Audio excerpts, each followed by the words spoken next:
Spacebar problems on HyperX Alloy Origins keyboards are surprisingly common, especially in models released between 2019 and 2024.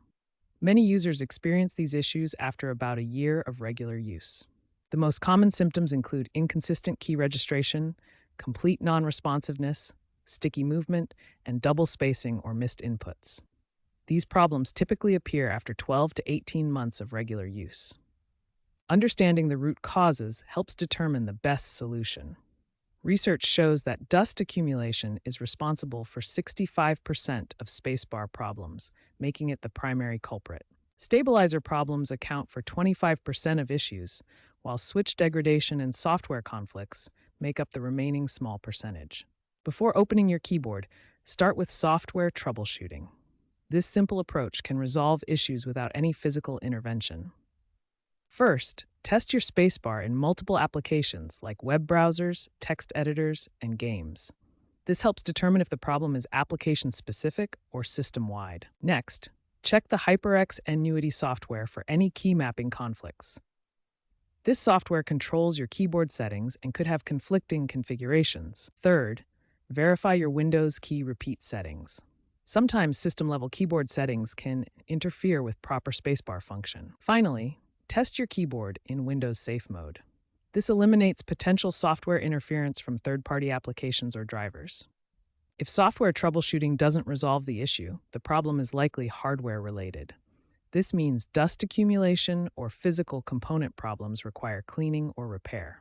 Most spacebar issues require physical cleaning since dust accumulation is the leading cause.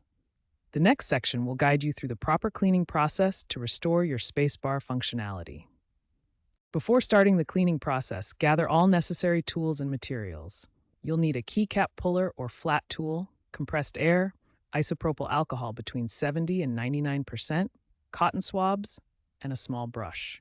Carefully remove the spacebar by gently lifting from the center and working outward. This prevents damage to the stabilizer mechanisms underneath.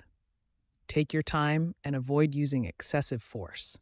With the spacebar removed, inspect the stabilizers for any bent wires, loose connections, or warped housings. The stabilizers are the metal wire mechanisms that keep the spacebar level when pressed. Begin cleaning with short bursts of compressed air to remove loose debris. Follow this with isopropyl alcohol applied to cotton swabs for thorough cleaning of the switch mechanism and surrounding area. For optimal performance, lubricate the stabilizer wires with dielectric grease. Apply a small amount to the contact points where the wire meets the housing. This reduces friction and ensures smooth spacebar operation. Carefully reassemble the spacebar by first ensuring the stabilizers are properly seated. Align the spacebar keycap with the stabilizer wires and press down gently until it clicks into place. Test the spacebar multiple times to verify smooth operation. Establish a regular maintenance schedule to prevent future issues. For heavy users, clean every 3 to 4 months. Light users can extend this to every 6 months. Regular maintenance significantly reduces the likelihood of spacebar problems. If cleaning doesn't resolve the issue, switch replacement may be necessary. This advanced procedure requires desoldering the existing switch and installing a compatible replacement. Consider professional repair services if you're not comfortable with soldering work.